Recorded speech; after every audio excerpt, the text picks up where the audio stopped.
not the cholesterol. You've been told that high LDL cholesterol coats the inside of blood vessels in much the same way that a drain gets clogged by fat.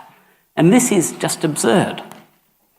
High LDL cholesterol levels are in fact associated with longevity. The overwhelming finding of this systematic review of 19 cohort studies with more than 68,000 participants found that people with higher LDL cholesterol levels lived longer. Let's take a look at exactly what LDL is. It's a complex molecule comprised of both lipids and proteins that the body devotes a lot of resources to producing.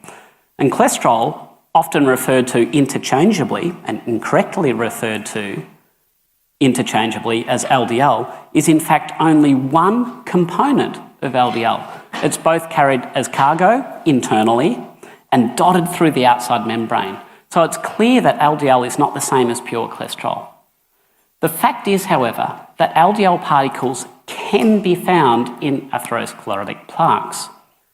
So does that mean LDL causes atherosclerosis? No. Just because two factors coexist doesn't mean that one causes the other. The fact is, as shown by this paper, 75% of patients hospitalised with heart attack have normal levels of LDL.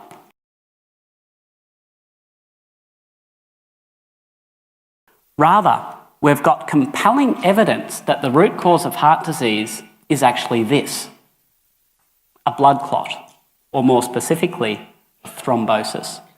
Essentially, atherosclerosis is the result of blood clots forming inside blood vessels. To begin with, red blood cells contain a chemical that is unique to them and only to them, called glycophorin A. And this chemical is not found in any other tissue in the human body. And yet, scientists have been able to prove the presence of this chemical, and therefore red blood cells, by using a stain. And they've found it deep inside atherosclerotic plaques. Of course, blood clots are not just made of red blood cells. They also contain platelets and fibrin, which forms the strands that bind the clot together. And these too have been found buried deep inside atherosclerotic plaques. And the lipid heart hypothesis does not explain this at all. Now, one interesting thing about these clots is that they can occur episodically, over time, one on top of the other. And this then leads to a prediction that atherosclerotic plaques might actually form in layers. And indeed, that is exactly what we find. Here's an example of a single layer plaque that contains a lipid-rich core that's covered by a thick, fibrous connective tissue cap. And here's an example of a plaque with two distinct layers, separate fibrous caps being clearly visible. Hang on, you might say, what about cholesterol-like crystals that we see in plaques? Where does that come from? Well, it doesn't come from LDL. First of all, understand that the LDL in atherosclerosis is contained within things called foam cells. And these foam cells are formed when macrophages ingest damaged LDL. These foam cells store cholesterol that is bound together with fatty acids. And when you bind cholesterol with fatty acids, it makes it form a droplet. And they'll remain in a droplet even if it gets released from the macrophage. It won't form a crystal. The thing is, the cholesterol found in foam cells cannot and does not lead to the crystalline deposits that we see. Red blood cells, on the other hand, can. Their outer membrane contains more free sterols, including cholesterol, than any other cell in the body. And not surprisingly, they're abundant in blood clots. This paper not only describes the central accumulation of red blood cell membranes within atherosclerotic plaques, it details how by injecting red blood cells into animals, investigators were able to produce atherosclerotic plaques containing both cholesterol crystals and LDL. So thromboiclots can elegantly explain the constituents of atherosclerosis. I'd like to now take a closer look at the so-called cholesterol crystals themselves. So understand that you're not actually looking at cholesterol crystals here. but rather the spaces where they used to be before they got dissolved in processing. That means another compound that forms crystals of the same shape could actually lead to the same appearance. Enter phytosterols, which is plant versions of cholesterol which are almost identical to cholesterol. These too can form crystals which are difficult to differentiate from cholesterol crystals. And phytosterols can be easily delivered by red blood cells, given that they are carried also in red blood cell membranes. And while foam cells don't release cholesterol in a form that makes cholesterol, they're only too happy to release these plant-based cholesterols in a free form that can. So at this stage, it's probably not going to surprise you that phytosterols, this fake form of plant cholesterol, is readily detected in atherosclerotic plaques, and that's been shown by numerous research. This is a case report of a 33-year-old male with premature severe atherosclerosis. And when they biopsied his aorta, they found phytosterols, plant sterols. Fortunately for most of us, our bodies can reject most of the plant sterols that we consume, with only about 1% actually being absorbed and assimilated into our tissues. Some people aren't this lucky, however.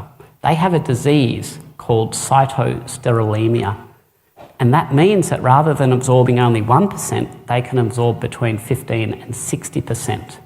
And the consequence of this can be dire. There being one case of a 5-year-old dying from sudden cardiac death related to premature atherosclerosis. Premature severe atherosclerosis is the norm in this condition where you absorb too much plant sterol. Despite this, phytosterols are often lauded for their ability to reduce cholesterol levels. And we have products like this which deliberately contain added plant sterols which are promoted for cardiovascular health, despite there being approximately zero evidence of cardiovascular benefit and plenty of evidence of harm. And this is, I believe, why seed and vegetable oils need to come into the conversation. All these oils contain significant amounts of plant sterols, even olive oil. And it's the plant sterol content of these oils which underpins their lowering of cholesterol in the blood. With this in mind, can you predict what the effects of each of these fats would be on LDL levels? Now, while olive oil and coconut oil are technically not seed oils because they're made from flesh, they're basically the same. They still contain plant sterols. So this study looked at the impact of butter, olive oil, and coconut oil on cholesterol in the blood. And it found that both coconut and olive oil caused a drop in LDL levels, in my opinion, due to the plant sterol content. And this was despite the coconut oil containing 94% saturated fat. It still led to a drop in LDL. This is a clear repudiation of the claim that saturated fat increases LDL. Now, one of the major reasons seed oils contribute to atherosclerosis is that their polyunsaturated chemical structure contains unstable bonds which are prone to oxidation. Basically, all the seed and vegetable oils you see in stores are oxidized. Fish oil too. This study, for example, found that oxidation of walnut oil occurred within days.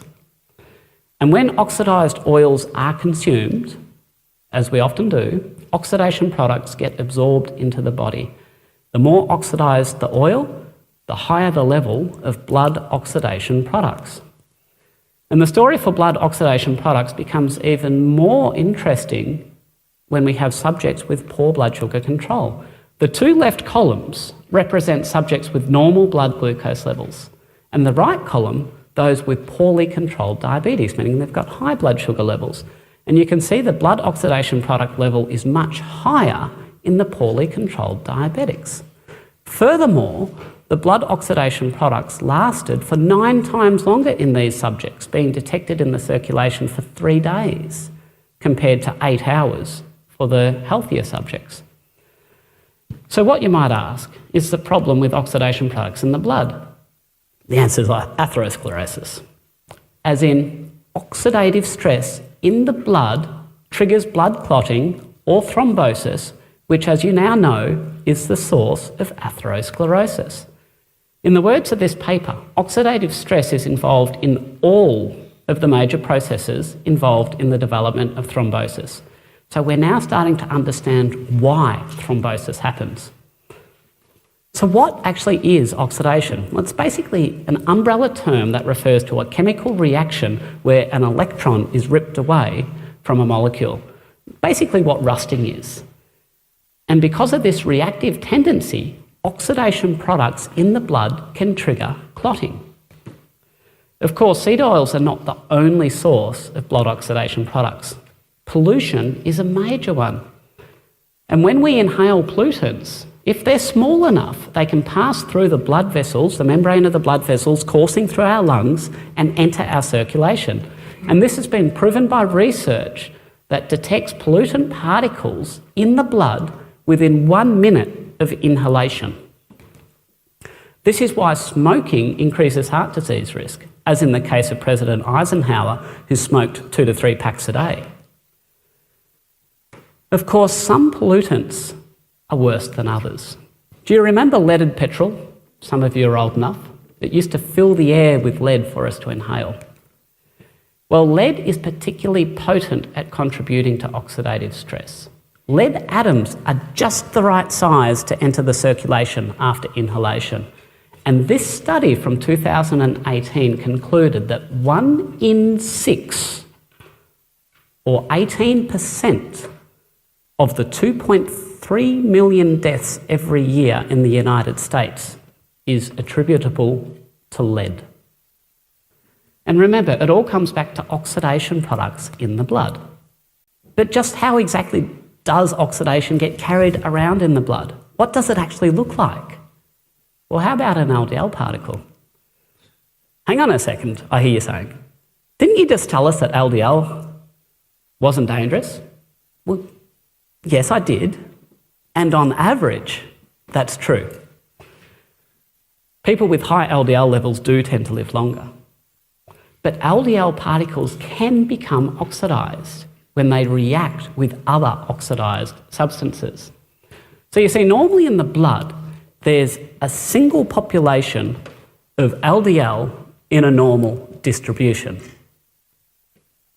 which you can see shown here in yellow. This LDL won't harm you. The size and density of LDL, however, changes when it becomes damaged, of which oxidation is a major cause. In this sample, you can see 4 distinct populations of LDL, exactly 3 more than normal, representing the presence of oxidised and therefore damaging LDL particles. This LDL is often referred to as small dents, given they become microscopically smaller. And while most people who have heart attacks have normal total levels of LDL, there being no difference in LDL levels with or without a heart attack, when we look at damaged or oxidised LDL, it's a different story. Look at the level of damaged LDL in the group on the left, who don't have heart disease. Compare it to the oxidised LDL level in the 2 groups on the right who do have heart disease. An oxidised LDL, or of course any other blood oxidation product, is also able to damage this furry layer that lines blood vessels, called the glycocalyx. This is perhaps the most important level of protection against atherosclerosis that most doctors have never heard about. Amongst other things, it shields the artery walls from coagulation particles, secretes something called antithrombin 3 that inhibits clots from forming, and stimulates the production of nitric oxide, itself another potent inhibitor of blood coagulation. The fact that oxidized LDL damages the glycocalyx means it significantly increases the risk of clotting and therefore atherosclerosis. Oxidation stress too appears to be the cause of calcification within arteries. Oxidation's been shown to lead to DNA damage, which leads to the expression of a chemical moiety called poly-ADP ribose. And this then lays down calcium within the lining of the arteries. That coronary artery calcification is associated with unstable plaques and heart attack is therefore probably not a coincidence. Interestingly, statins are also known to damage DNA, a fact which was apparent to the Japanese scientists who stopped researching the mycotoxin that eventually became the first statin because of the increased rate of cancer in test dogs. Which makes it unsurprising that statins also significantly increase coronary artery calcification. Now, this ties in with the most common cause of sudden heart attacks, which is not the presence of atherosclerotic plaques themselves, but rather their rupture. High calcium scores indicate an increased tendency for plaques to rupture. And while atherosclerotic plaques themselves can narrow arteries, the narrowing is usually incomplete, restricting but not obliterating the flow of blood. This then affords time for something called angiogenesis to occur, or the creation of new blood vessels. Essentially, when blood vessels become too narrow to carry the desired volume of blood, new blood vessels can be formed that act as a detour around the restriction. In the case of the rupture of an existing atherosclerotic plaque, the resulting thrombus, however, that forms can be so large that it suddenly and completely occludes the vessel, with no time for angiogenesis to occur, and this then results in a heart attack. So then we'd really want to know what factors are involved in the stability of plaques, what factors might lead their tendency to rupture. And this depends mainly on the integrity of the fibrous cap of connective tissue, shown here by the yellow arrow. And with such a thick cap as you see here, we can tell that this plaque is stable. Compare it to this plaque with a thin fibrous cap. This plaque is at high risk of rupture. The question is, what causes this cap to thin out? And I believe the answer comes back to foam cells that hold the oxidized LDL. Remember, the foam cells don't take in healthy LDL, they only take in the damaged or oxidized LDL. So macrophages that have ingested this oxidized LDL secrete enzymes that break down this protective layer, the fibrous cap. These are called matrix metalloproteinases, and these enzymes have been independently associated both with the tendency of plaques to rupture and cardiac mortality. Oxidized LDL clearly plays a role in the secretion of matrix metalloproteinases from these foam cells or macrophages.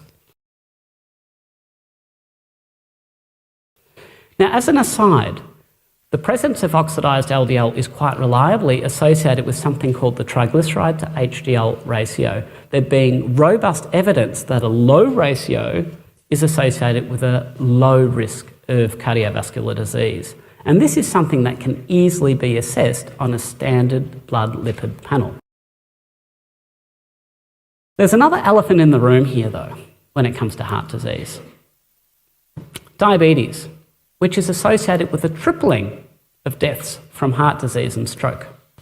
High levels of sugar in the blood are so problematic has been known for a long time. This research from 1962 demonstrates glucose abnormalities in 73% of heart attack patients. And again, the mechanism is oxidative stress. Both high and especially fluctuating blood glucose levels generate oxidative stress at the level of the mitochondria, the consequences of which you saw earlier when combined with seed oil consumption. A very good reason to keep your blood glucose down. The premise that oxidation is a major cause of heart disease is that antioxidant supplements might be beneficial. And indeed, the antioxidant N-acetylcysteine has been found to be protective against heart disease, as has the antioxidant coenzyme Q10. I'd like to now circle back and finish off the discussion about seed oils. And I believe the evidence of harms from seed oils are now convincing enough that we should be all discouraging their consumption. The consumption of seed oils began to rise in the early 1900s, well timed to have a causal role in the heart disease epidemic. And it's not just this association that suggests their consumption is problematic. 4 randomised controlled trials, the gold standard of research, have demonstrated the harm of consuming these seed oils. In this study from 1965, patients post-heart attacks were randomly allocated to one of 3 groups.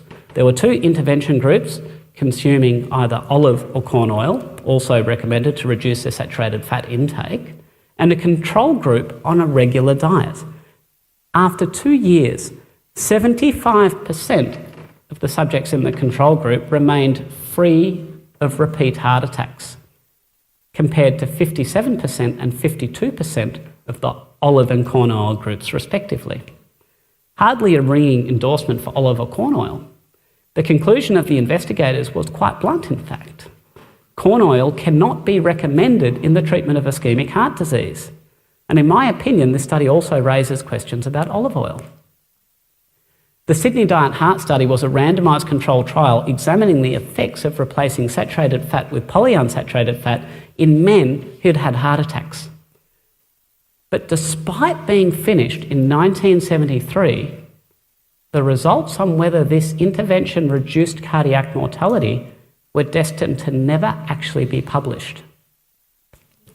It was only after Dr. Chris Ramsden uncovered the raw data on punch cards and magnetic tapes buried in a basement that the full results were eventually published some 40 years later. The key finding being that the increased intake of polyunsaturated fats, as found in seed oils, increased the risk of death by 62%. A similar story exists for the Minnesota coronary experiment, which also finished in 1973. Remember, this was just before the food pyramid came out. If these studies had been published, do you think we would have ended up with the food pyramid the way it was? It would be madness. It was a double-blinded randomised controlled trial on more than 9,000 men and women, again evaluating the effect of increasing dietary polyunsaturated fats. And again, there was an inexplicable delay in publishing the full findings. It took 16 years to just publish a few redacted findings.